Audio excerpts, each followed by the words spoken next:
All right. We are going into the next step. We've talked about verbs and coming up with what do we actually do, a way to express it, using those verbs to identify what our essence is. And our next step is the process of sharing what we do. And I'm going to give you a few musings on how we can be content marketers with social media and a few ways to just think about using this platform as a way to help showcase.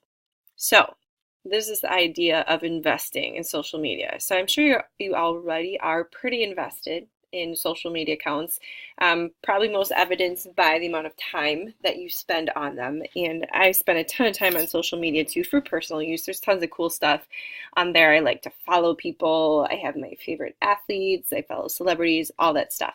But we're talking about using social media to invest in yourself, your brand, your essence, the things that you do.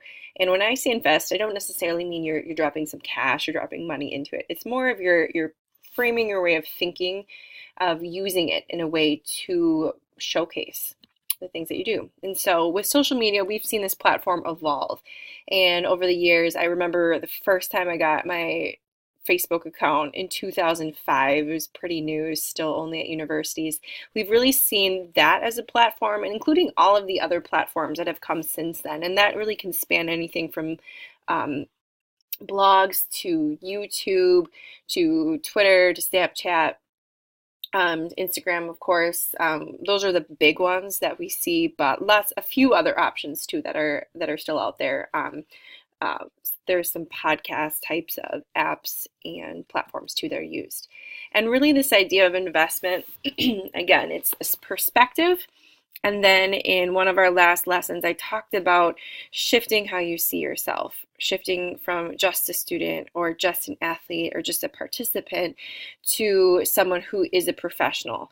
And even though you still have one foot in the student world, and hopefully you always keep one foot in the participant world of physical activity and of sport and of fitness, you absolutely need to start seeing yourself as a role of the professional. And so really we see social media not just as a way to waste our time or to de-stress or just check out what the world is doing, but we can share our talents. And if you are an entrepreneur with some profit as one of your goals, you can also sell your talents, your services, your goods, and even just the message that you have. A great thing about social media, and I think why our generation has a unique way of dealing with relationships, is social media has this incredible power of connection. So the people that I follow, for example, a lot of them I've never met, but I feel connected to them because the frequency of which they post and the frequency that I check or and then I'm online searching, it's pretty often. And so you get this incredible insight into people's lives.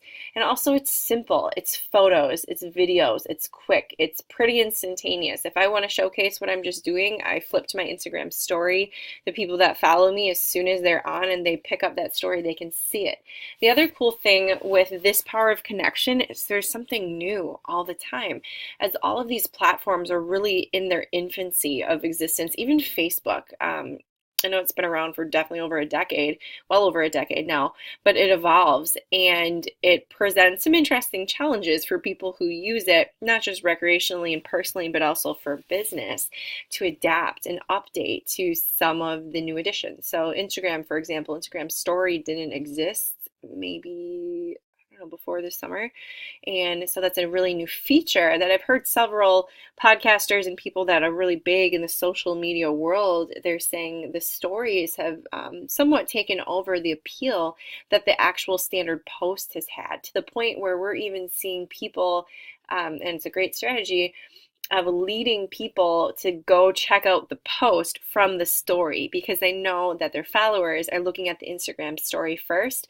And so they'll send them back to the initial post, or they'll they'll color out a part of the screenshot with that last post to make people actually go look at it.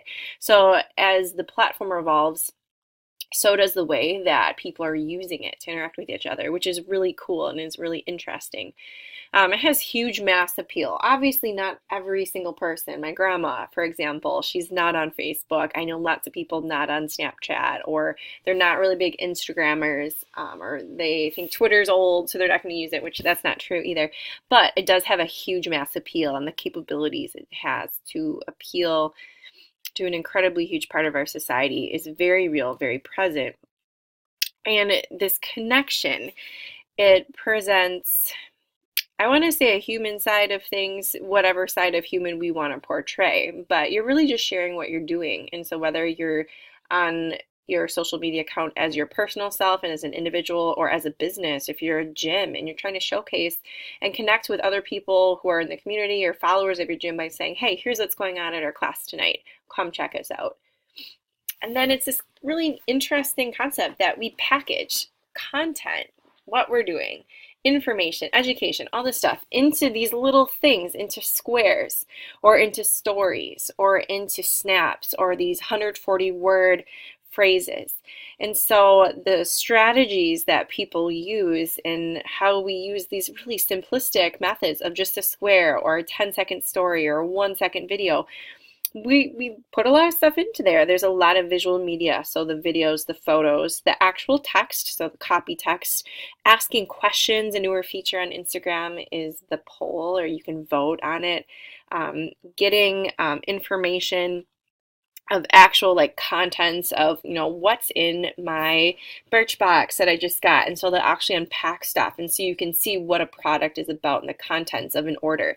You support people, you follow back. And then also this community element of you mention other people, you identify them, you hashtag things. That's the way to make a word searchable in the internet and the social media world. And then we come back to essence. We've mentioned that before, that idea of what oozes out of you, out of your brand, your organization, your company, or yourself as a professional. And social media is such a great way to use these little squares, these stories, these short video clips to put your essence out there. And it's this idea of staying on brand. And we use what we do to showcase our essence. Again, back to this idea of verb.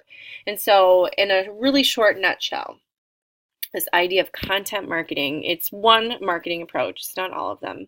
And it's this idea that you create and then distribute something called content. And we'll look at what content can be in a little bit. The big things though, this content needs to be deemed relevant and valuable by the people that you want to follow you, or that you want to consume your content. And also, because social media moves incredibly quickly, we have a Facebook newsfeed, we have Instagram stories, Snapchat. The stories are only up there for 24 hours, even though there's a few new things where you can keep them up there longer, you can pin them essentially. But we have to have consistent posting, and you have to keep it up. And this idea of consistently feeding information into the feed is important. And because the feed and things go away, sometimes there has to be repetition as well. And really, this idea of social media as content marketing, we want to attract and then retain a specific audience. So we want people to follow us. We want them to stay with us and keep us on their feed. And ultimately, at the bottom, we want to drive action of that person to interact back with us, to contact us for personal training, or to contact us to be an online athlete. Or again, this idea of profitable action. We eventually want to make a living out of this. And so this is a great way to drive profit too, to make those connections, to bring them into the fold essentially, bringing them on, and then keeping them connected. So content marketing, I mentioned it's creating and distributing content. So we have to create the stuff that goes into those stories, those videos, those photos, those squares, whatever those words are that we include in the Facebook post or into the Instagram post, even things as simple as the hashtag, do I include the location on it? That's all is, excuse me, all is used as content. It's then publishing it, putting it out there for everybody to see, and then sharing it in multiple ways. So again, sharing a post by putting it into the story, cross-sharing something on Facebook and on Instagram, because we do know there is a really valuable purpose for those different types of platforms. Facebook, you can pretty much put anything on there. There's really no limits for how many words, how long it is.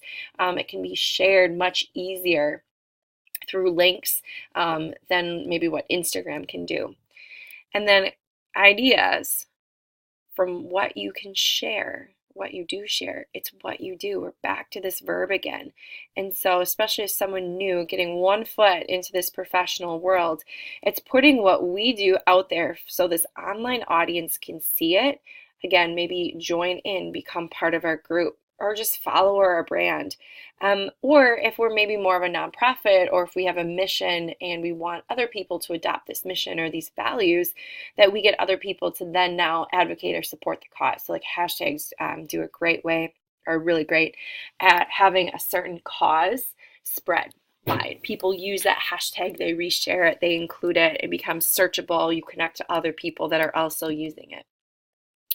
So again, when we're coming to this idea of what do we do, what do we share, what is this content, a few things, and we're back to our three, if you think of our learning domains, that we go all the way back just to basic coaching and teaching. So doing, that's obviously our verb of like what we actually do on a daily basis. Am I teaching people how to squat? Am I showing modifications for doing a pull-up? Am I showing a yoga pose to open up the hips? That's what I do.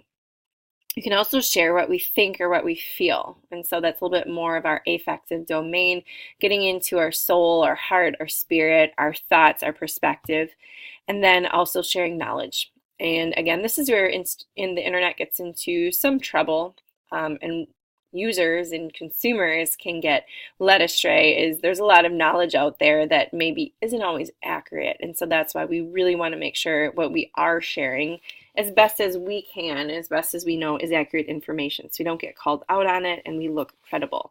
And really it's this idea of what do you have? Knowledge, skills, novel things, ideas. What do you have? What are you already doing that your followers could maybe see as something that is valuable, value added to their own lives? So when we get to the point, what do I even have to share? What if I'm not doing anything? What if it's not good enough? Here's an idea. What are you already doing in a very practical sense with a small group, with your roommate, with your neighbor? Are you training your best friend? So even if it's on a small scale, what are you doing that you can maybe showcase, and then it eventually could be scaled up to educate a larger group? So if I'm telling my friend Tracy, what's a good yoga class when you are just looking to try and relax and reduce stress? Well, I have a little conversation with her. I give her my opinion. Well, that's content. That's something that I could share to my followers. It's a common question that maybe a larger group might also have and might be interested in. So what it looks like, and again, back to this idea of little squares and these snippets of time. It could be videos. It could be a blog. It could be podcasts, images, how-to guides, recipes, life hacks. I mean, we've seen, people share how to do makeup on the internet. It's what they do anyways. They're good at it. Other people might want to know and benefit from it. So it's tips, tricks, and even could be analysis of other information that's already out there to help in making a decision. And so maybe it's this idea of, hey, should I be doing a Ashtanga yoga class, or should I do a slow flow Hatha yoga class? Here's 2 classes. Here's my suggestions. Do this one if you want X, Y, and Z. Do this one if you want A, B, and C. And so this idea of information that's already out there, you're just helping give people a better way to make a decision on it. It's an example of non-traditional marketing. And so it's this idea of making people feel connected. And really you're marketing, you're trying to sell them something, an idea, a product, but they don't really feel like they're being marketed to. Could be educational or inspirational in nature. You can ask questions and take input because people love to give their input. It doesn't come off as salesy. That's the key thing. Marketing without feeling they're being marketed to. It's okay to include sales elements every once in a while from time to time. So showcasing, hey, here's our new hoodie. And then the cool thing is just it's easy to be flexible because it's fast paced, and that also means you, though, have to be flexible to work with it. So this expands our reach. It's very easy to do, showcases what you actually do, shows that you walk the talk, lets people see what you do without even having to come into your gym or into your brick and mortar place. That's one of the great things, that personal connection. You can build community without actually having to be there in person. And then hopefully this will also meet the needs of your current followers. So you can give outreach, give some beginner content. And you can also help give them, hey, next steps. Now that you're with us, here's how you can become involved in the future. What else should you include?